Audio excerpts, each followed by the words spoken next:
Conference کر رہے ہیں۔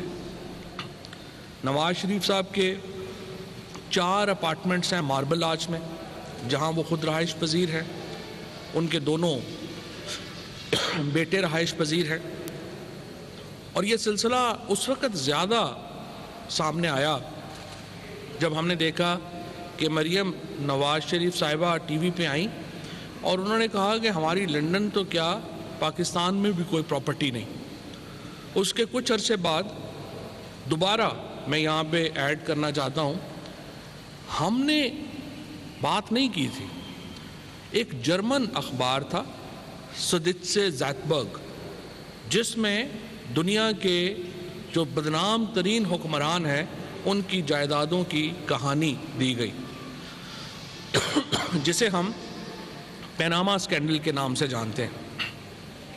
اس میں بتایا گیا کہ جہاں پہ دنیا کے اور بے شمار حکمرانوں نے اپنے اور اس میں کیا کامن تھا؟ اس میں کامن یہ تھا کہ جو غریب ترین ممالک ہیں ان کے حکمران امیر ترین تھے، اور انہوں نے اپنے ملک سے پیسہ لے کے زیادہ تر امیر ملکوں میں لگایا تھا۔ پاکستان میں سے شریف فیملی کا نام اس اسکینڈل میں آیا، اور ہمیں پتہ چلا کہ پاکستان سے اربوں روپیہ باہر لے جایا گیا اور اس سے جائیدادیں خریدی گئیں۔ لہٰذا اس وقت تک ہمیں معلوم ہے کہ 4 اپارٹمنٹس نواز شریف صاحب کے ماربل آرچ میں ہیں، ایک اپارٹمنٹ انہوں نے یو کے میں جو خریدا اس کی ایک ہی کی قیمت تقریباً 45 ملین پاؤنڈ تھی، جو ابھی آپ نے براڈ شیٹ میں بھی دیکھی کہ کس طرح سے پیمنٹ ہوئی۔ اب سوال یہ ہے کہ یہ جو اپارٹمنٹس ہیں جن کی تقریباً قیمت جو ہے وہ $1 بلین کے قریب ہے، اور دوسری طرف ہم یہ دیکھتے ہیں کہ شریف فیملی میں بچہ پیدا بعد میں ہوتا ہے اور لنڈن میں اس کا اپارٹمنٹ پہلے ہوتا ہے، تو یہ کیسے ممکن ہو رہا؟ اگر پاکستان میں یہ لڑائی صرف عمران خان نے لڑنی ہے اور باقیوں کا مسئلہ نہیں ہے تو پھر باقیوں کا مسئلہ نہیں ہے، لیکن اگر یہ ہمیں بحیثیت قوم لڑنی ہے اور ہم سمجھتے ہیں کہ ہمارا پیسہ ہے تو پھر پوری قوم کو اس میں اپنا حصہ ڈالنا ہے۔ اور جب میں پوری قوم کہہ رہا ہوں تو اس میں عدالتیں بھی شامل ہیں، اس میں ہماری پروسیکیوشن کے ادارے بھی شامل ہیں۔ ہم نے ایک سیاسی جماعت کی حیثیت سے اپنا فرض ادا کیا ہے۔ ہم نے ایک ایسے وقت میں عمران خان نے کرپشن کے خلاف نیریٹو بنایا، بیانیہ بنایا، جب پاکستان میں کرپشن کے خلاف بیانیہ کوئی تھا ہی نہیں۔ یہ ماحول شروع ہو گیا تھا کہ جی کوئی بات نہیں ہے، کھاتا ہے تو لگاتا بھی تو ہے۔ اس ماحول میں عمران خان نے پاکستان میں کرپشن کے خلاف اپنا بیانیہ بنایا اور اس کے اوپر انہیں ووٹ ملا۔ اب پاکستان کے جمہوری نظام میں ہمارے اختیارات لامحدود نہیں ہیں۔ ہم یہ نہیں کر سکتے کہ لوگوں کو پکڑ کے اور کہا جائے کہ آپ اتنے اپنے پیسے واپس کریں گے تو ہی آپ ریلیز ہو سکیں گے۔ ہمارے ہاں ایک عدالتی نظام ہے، ہمارے ہاں ایک پروسیکیوشن کا نظام ہے۔ جب سے جسٹس جاوید اقبال صاحب نے اور موجودہ نیب کے سیٹ اپ نے اپنی جگہ سنبھالی ہے، میں ان کو اس بات کے اوپر یقیناً بہت ہدیہ تبریک پیش کرنا چاہتا ہوں، مبارکباد دینا چاہتا ہوں۔ 400 ارب روپیہ انہوں نے مختلف جو ملزمان ہیں ان سے لے کر کے قومی خزانے میں جمع کرایا ہے، 400 ارب روپیہ۔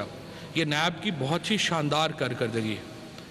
اسی طریقے سے ہمارے عدالتوں نے جس طریقے سے پیناما کیس کا فیصلہ کیا، جس طریقے سے ہماری عدالتوں نے بہت شاندار فیصلے کیے، جس کے نتیجے میں پاکستان میں یہ تاثر بنا کہ عدالتی نظام جو ہے وہ کرپشن کے خلاف جنگ میں حصہ ہے، یہ انتہائی قابل تحسین بات ہے۔ لیکن کچھ معاملات میں آ کر کے لوگوں کی امیدیں ہیں اور لوگ یہ سمجھتے ہیں کہ ابھی بھی نظام تبدیل نہیں ہو سکا، اور حقیقت بھی یہ ہے ہم نے حکومت لی ہے، نظام کے خلاف ابھی ہماری جنگ جاری ہے۔ شہباز شریف صاحب کو جس طریقے سے باہر جانے کی اجازت ملی، یہ بھی ہمارے نظام کی بوسیدگی کا ایک اظہاریہ کہ کس طریقے سے ایک ہی دن میں شہباز شریف صاحب کا کیس لگا، ایک ہی دن میں نوٹس ہوئے، ایک ہی دن میں ان کا بیان ہوا، اور ایک ہی دن میں نوٹس نہیں ہوا، جو نوٹس ابھی جاری کر کے ہمیں نہیں بلایا گیا، صرف ابھی ابتدائی نوٹس جاری کیے گئے، اور اس کے بعد ان کو باہر جانے کی جو ہے وہ اجازت ملی۔ اس میں ہو سکتا ہے کہ ارجنسی کا کوئی معاملہ ہو، کیونکہ ہمیں پتہ نہیں ہے، ابھی تک ہمیں کیس اس طرح سے ہم نے اسٹڈی نہیں کیا، ہمیں ملا نہیں۔ لیکن سوال یہ پیدا ہوتا ہے کہ پنجاب کی وزیر صحت ڈاکٹر یاسمین راشد، جو کہ کہیں زیادہ بیمار ہیں شہباز شریف صاحب سے، اگر وہ پاکستان میں رہ کے اپنا علاج کروا رہی ہیں اور اس کے ساتھ کرونا کے محاذ پہ بھی ڈٹی ہوئی ہیں، تو کیا شہباز شریف صاحب کو اور نواز شریف صاحب کو نہیں چاہیے کہ وہ اپنا علاج پاکستان میں کرائیں، جنہوں نے ایک طویل عرصہ پاکستان میں حکومت کی؟ اسی طریقے سے کیا ان کے بچوں نے جو بزنسز کیے ہیں، کیا ان کا فرض نہیں بنتا کہ وہ پاکستان آئیں اور عدالتوں کا سامنا کریں؟ اب مسئلہ یہاں پہ یہ ہے کہ شہباز شریف صاحب کو باہر جانے کی اجازت دینے کا مطلب یہ ہوگا کہ ہم ان ہزاروں قیدیوں کے حقوق کو ایک طرف رکھ دیں، ہم ان کو بھول جائیں، پاکستان کے اندر جو کلاس سسٹم ہے اس کو ہم ایکنالج کر لیں، اور شہباز شریف صاحب کو ہم باہر جانے دیں، جبکہ باقی تمام قیدی جو ہیں ان کو یہ حق حاصل نہیں ہے کہ وہ جیل سے باہر بھی علاج کرا سکیں۔ یہاں پہ جس طریقے سے یہاں یہ باہر آئے ہیں، اس سے یہ تاثر پیدا ہوتا ہے کہ بڑے لوگ اس جالے کو توڑ کے باہر نکل رہے ہیں، اور چھوٹی چھوٹی مکھیاں اس جالے میں پھنستی اور دھنستی جا رہی ہیں۔ اس سے ہماری معاشرہ تباہ و برباد ہو جائے گا، اس سے ہماری سوسائٹی کو شدید نقصان پہنچے گا، جہاں پہ عام آدمی یہ سمجھے گا کہ یہاں پہ بڑے لوگوں کے لیے اور قانون ہے اور چھوٹے لوگوں کے لیے اور قانون ہے۔ ہمیں عدالتی فیصلوں کا بہت احترام ہے، اور ہم نے اب تک تمام عدالتی فیصلوں کو مکمل طور پر عمل درآمد کیا ہے، لیکن اس فیصلے کے حوالے سے ہمارے تمام قانونی آپشنز موجود ہیں، اور یہ جو اپیلیں جس کی ابھی شہزاد آپ کو پوری ڈیٹیل بھی دیں گے کہ کس طریقے سے اس کے جو قانونی معاملات ہیں ان کو کیسے آگے لے کر کے جانا ہے، وہ ہمارا حق ہے کہ ہم اپنی اپیل کا قانونی حق جو ہے وہ استعمال کریں۔ سوال یہ ہے کہ شہباز شریف صاحب کی کیسے گارنٹی قبول کی جائے جبکہ وہ ایک دوسرے مفرور کی گارنٹی کو پورا نہیں کر سکے؟ جب وہ نواز شریف کی گارنٹی دے رہے تھے تو اس وقت ہمیں تو امید یہ تھی کہ نیب اور کورٹ انہیں بلا کے یہ پوچھے گا کہ آپ نے تو نواز شریف کی گارنٹی دی تھی، وہ واپس لے کے ان کو آپ نے آنا تھا، وہ کہاں گئے؟ چاہے جائے گا کہ شہباز شریف ہی کو موقع دے دیا جائے کہ وہ ملک سے فرار ہو جائیں۔ اور اب تو یہ بیانیہ صرف حکومت کا نہیں ہے، خود اپوزیشن میں بھی اگر آپ دیکھیں تو آصف زرداری صاحب نے مریم بی بی کو یہ کہا تھا کہ پہلے اگر آپ تحریک چلانا چاہتے ہیں تو نواز شریف صاحب کو وطن واپس لائیں۔ خود اپوزیشن بھی یہ سمجھتی ہے کہ نواز شریف جو ہے وہ مفرور ہے۔ اس سے پہلے شہباز شریف صاحب نے کہا کہ میری کمر میں درد ہے، اور وہ لندن گئے، اور پھر آپ نے اور ہم نے دیکھا ان کی جو ویڈیوز آئیں وہ تو سڑکوں پہ دوڑتے پھر رہے تھے، کوئی مسئلہ نہیں تھا۔ اب اس کیس کی جو اہمیت ہے اور اس کی جو لیگل اور ٹیکنیکل اہمیت ہے، اس کے اوپر میں ریکویسٹ کروں گا شہزاد اکبر صاحب سے کہ وہ اس کے اوپر تفصیل سے روشنی ڈالیں۔ ہمارا موقف بڑا واضح ہے، ہم کہتے ہیں کہ قانون جو ہے وہ برابر ہونا چاہیے نواز شریف فیملی کے لیے بھی اور عام لوگوں کے لیے بھی، اور چھوٹے چوروں کو بھی جو حقوق وہی ملنے چاہیے جو اس طرح کے بڑے چوروں کو حقوق حاصل ہے۔ نظام کے خلاف ہماری جد و جہد جاری رہے گی، اور اس طرح میں نے عرض کیا یہ جد و جہد صرف عمران خان کی نہیں ہے، ہمارے پورے معاشرے کی ہے، اور ہر ادارے کو اس میں اپنا کردار ادا کرنا چاہیے۔ شہزاد جی السلام علیکم۔ دو چیزیں ہیں جس کے اوپر میں آپ سے مختصراً بات کرنا چاہتا ہوں، اور کچھ اس میں کلیریفیکیشن بھی ضروری ہے۔ ویسے تو اس طرح کے عدالتی حکم جتنے بھی ہوتے ہیں ان کا معاملہ عدالت میں ہی اس کو چیلنج کیا جانا ہے، اور اس کا ایک پروسیس بھی ہے، بیکاز وہ لاسٹ ورکنگ ڈے پہ تھا، اور اب نیکسٹ ورکنگ ڈے پہ جو بھی حکومتی قانونی لایا عمل ہوگا وہ فورس میں آئے گا. لیکن آج آپ لوگوں سے بات کرنا اور ان تمام چیزوں کے اوپر روشنی ڈالنے کی سب سے بنیادی وجہ، اور یہ میں بالکل شروع میں کہنا چاہتا ہوں، اس کی بنیادی وجہ ہمارے اپوزیشن میں جو مسلم لیگ نون کے کچھ لوگ ہیں جو کل سے 2-4 دنوں سے اور اگلے آنے والے دنوں کی بھی میں آپ کو پیشن گوئی کر رہا ہوں کہ انہوں نے بار بار یہ چیزیں دہرانی ہیں، اور جس طرح سے میں یہ ہوں کہ وہ عدالت کو مس لیڈ کرتے ہیں، وہ عوام کو بھی گمراہ کرنے کی کوشش کریں گے، کر رہے ہیں اور کریں گے. تو اس لیے یہ جو کچھ چیزیں فیکچول آپ کے سامنے رکھنا، اور اس میں ذرا برابر بھی میرا اوپینین شامل نہیں ہے، وہ بڑا ضروری ہے. سب سے پہلے آ جاتے ہیں جو شہباز شریف کے صاحب کے باہر جانے کا معاملہ ہے. اس کی جو سیاق و سباق اور ساری بیک گراؤنڈ کی تو آپ کو فواد صاحب نے بڑی تفصیل سے بات کر دی ہے. اب ایک ہی دن میں جب وہ فیصلہ آیا تو اس وقت جب کورٹ میں ہیئرنگ ہوئی، ہم یہ سمجھتے ہیں کہ انہوں نے عدالت کو پراپرلی اسسٹ نہیں کیا. چاہے آپ پٹیشنر ہوں یا رسپونڈنٹ ہوں، دونوں طرف کے وکلاء کے اوپر اور ہر پٹیشنر کے اوپر لازم ہوتا ہے کہ عدالت کو صحیح فیکٹس بتائیں اور ان کو صحیح طرح سے اسسٹ کریں. اب جو اس وقت حکم لے کے یہ صبح سویرے پہنچے تھے، وہ بلیک لسٹ سے متعلقہ ایک حکم تھا، اور میں آپ کو وہ اس حکم کا جو آپریٹو پیرا ہے وہ پڑھ کے سنا دیتا ہوں. اس میں لکھا ہے، keeping in view the past conduct and travel history the fact that name of the petitioner is not in the exit control list at the moment the name of petitioner in black list if already placed will not stop the petitioner from one time visit to UK. آگے date لکھی ہوئی ہے. اب عرض یہ ہے کہ جو عدالتی حکم ہے وہ لیٹر اینڈ اسپرٹ میں تو بلیک لسٹ کا ہے. مختلف تحقیقاتی اداروں نے مختلف کیسز کے اندر ان کا نام PNIL ایک لسٹ ہے جو کل ان کی میں حیرت ہوتی ہے کہ ذاتی ملازموں کو وکیل کے طور پہ پیش کر دیتے ہیں. وہ ایک عطا تارڑ صاحب ہیں جو ان کے PSO تھے، وہاں سے اٹھ کے اب اپنے آپ کو کہتے ہیں میں وکیل ہوں. پتہ نہیں مجھے تو کیسے وہ وکیل ہیں. وہ انہوں نے کل PNIL کا ایک نیا پتہ نہیں نام بتایا تھا، person not in the list. میں اس پہ بڑا حیران ہو رہا تھا کہ اگر یہ لیگل اسسٹنس مل رہی ہے تو فواد چودھری صاحب سے میں نے کہا، اٹارنی جنرل کو کہا کہ لیگل ایڈ ہم نے شروع کیا تھا تو شہباز شریف صاحب کو کوئی بہتر لیگل ایڈ کے وکلا دے دیں. یہ personal not in the list نہیں ہے، یہ پروویژنل نیشنل آئیڈینٹیفیکیشن لسٹ ہے. یہ سپریم کورٹ آف پاکستان کے اس کے اوپر بھی ڈیلیبریشنز ہو چکی ہیں، اس کی باقاعدہ SOPs بنی ہوئی ہیں. تو یہ وہ لسٹ ہے. ان کا جو ECL میں نام ڈالنا، چونکہ یہ پہلے جیل میں تھے تو اور پرانے کیسز میں جب ان کا ECL کے اوپر نام تھا تو اس سے نکالا جا چکا تھا عدالتی حکم سے. نئی ریکویسٹ جو ہے وہ ان پروسیس ہے. لاسٹ ورکنگ ڈے کے اوپر جب یہ آرڈر آیا تو وہ بلیک لسٹ سے متعلقہ تھا.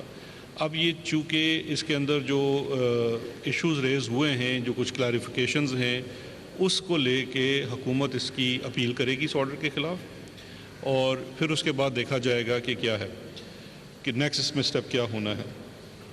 اب دوسرا اس کے اندر جو جانے کا تو معاملہ مجھے نہیں سمجھ آتی، کیونکہ عدالت کے سامنے اب حکومت بھی اپنا موقف لے کے جائے گی، اور جو تحقیقاتی ادارے جن کو یہ مطلوب ہیں، اور پھر اس کے ساتھ ساتھ وہ فیکٹ جو فواد نے ذکر کیا کہ یہ آلریڈی مفرور ہیں. اور کل سے ایک بڑی بات کی جا رہی ہے کہ جیسے عدالتی حکام کی ہم کوئی حکم کی حکومت کو کوئی عزت نہیں ہے.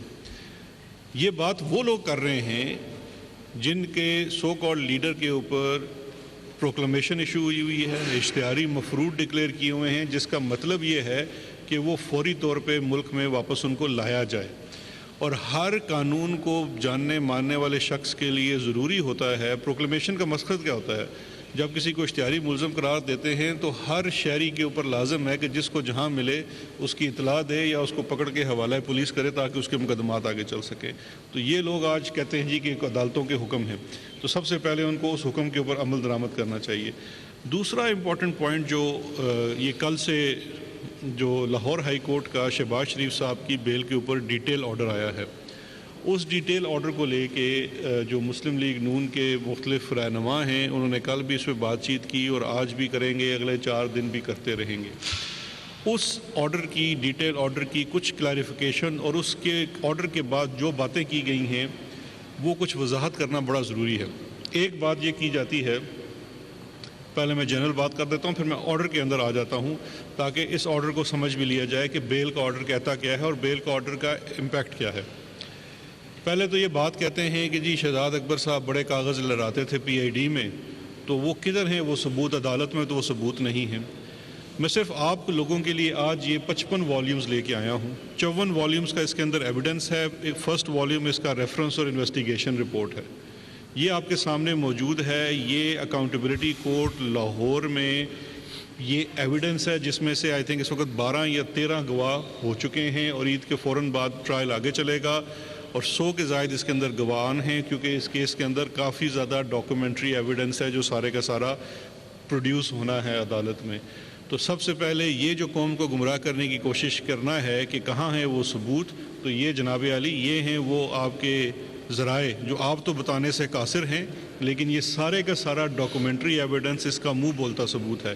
یہ ڈاکومنٹری ایویڈنس کو میں نے بیٹھ کے نہیں بنایا، نیب کے کسی افسر نے بیٹھ کے نہیں بنایا، ڈاکومنٹری ایویڈنس ہے، ٹرانزیکشنز ہیں، بینکنگ ڈیٹیل۔ اور میں آپ کو یہ بتا دوں یہ والیومز ختم نہیں ہوتے۔ ایس جی ایس اور کوٹیکنا کا کیس آج تک ختم نہیں ہو سکا ہے، آج بھی براڈ شیٹ کمیشن کے اندر سے وہ لاش پھر نکل آئی ہے۔ تو اسی طرح سے یہ چاہے جو مرضی کر لیں، جس جگہ مرضی جا کے ٹکریں ماریں، یہ ایویڈنس ختم نہیں ہو سکتا، کیونکہ یہ ڈاکومنٹری ایویڈنس ہے۔ تو ان کی سہولت کے لیے میں بتا دوں جی کہ یہ آپ کے سامنے ڈاکومنٹری ایویڈنس موجود ہے جو عدالت میں داخل ہو چکا ہے ریفرنس کے ساتھ۔ بیل آرڈر جو ڈیٹیل آیا ہے ریزننگ کے ساتھ، اس کے دیکھیے پہلے یہ بیل کی جب اپلیکیشن گئی تو بیل اپلیکیشن کے اوپر سپلٹ ججمنٹ آئی۔ ایک جج صاحب کا خیال تھا کہ بیل بنتی ہے، اور ایک جج صاحب کا خیال تھا بیل نہیں بنتی۔ ان دونوں نے اپنی ریزننگ دی۔ اس کے بعد یہ معاملہ گیا 3 ججز کے پاس لاہور ہائی کورٹ کے۔ ان 3 ججز نے اپنا ڈیٹیل آرڈر جاری کیا ہے، اور اس ڈیٹیل آرڈر کے مطابق انہوں نے، میں اگر آپ کو مختصراً بتا دوں کہ 3 گراؤنڈز فارمولیٹ کیے۔ اچھا، یہ 3 گراؤنڈز فارمولیٹ کرنے سے پہلے میں آپ کو ایک عرض کرنا چاہتا ہوں بیل آرڈرز کے لیے، اور یہ میری ذاتی رائے نہیں ہے، یہ سپریم کورٹ آف پاکستان کے 5 ممبرز بینچ کا ایک فیصلہ ہے بیل کے اوپر کہ بیل آرڈر میں کیا بات ہو سکتی ہے اور کیا بات نہیں ہو سکتی۔ اور سپریم کورٹ آف پاکستان کا وہ جو فیصلہ ہے وہ جو پرنسپلز ہیں انصاف کے، ان کو سامنے رکھتے ہوئے وہ فیصلہ کیا گیا ہے۔ یہ فیصلہ ہے P L D 2019 supreme court 445، یہ اس کی سائٹیشن ہے۔ یہ نواز شریف صاحب کے کیس کے اندر ہی جاری ہوا تھا۔ اس کے اندر بیل کے جب فیصلہ لکھا جاتا ہے ڈیٹیل، تو ایک پرنسپل لے ڈاؤن ہے جو آلریڈی ایگزسٹنگ ہے۔ اس فیصلے میں یہ ری ایٹریٹ ہوا، یعنی کہ دوبارہ سے سپریم کورٹ نے یاد دلایا تمام کورٹس کو کہ جب آپ نے بیل کا آرڈر لکھنا ہے تو اس کا پرنسپل آپ کے سامنے کیا ہونا چاہیے۔ میں صرف 2 چیزیں آپ کو عرض کرنا چاہوں گا۔ ایک انہوں نے، اور یہ نیب کے ہی کیس کا ہے، اس میں انہوں نے لکھا کہ جو ججمنٹس ہیں ہائی کورٹ کی، court deprecated the practice of writing lengthy judgments in bail matters and observed that instead of adhering to the guidelines issued and recommendations made by the Supreme Court in case of Muhammad Shakil versus the state regarding shorter format of the order to be passed in matters in bail, High Court impugned judgment relating to bail upon suspension of sentence spanned over 41 pages. اور اگلا principal انہوں نے late down کیا کہ while deciding such an application, merits of the case were not to be adverted or commented upon in any detail. کہ جب آپ بیل کا فیصلہ لکھتے ہیں تو کیس کی ایویڈنس کے اوپر، چونکہ آپ بیل کا فیصلہ لکھ رہے ہیں، ایویڈنس کے اوپر چاہے اس کے حق میں ہو یا اس کے خلاف ہو، آپ کامنٹ نہیں کر سکتے، بیکاز وہ اپلیکیبل نہیں ہوتی، وہ پریجوڈیشل ہو جاتی ہے یا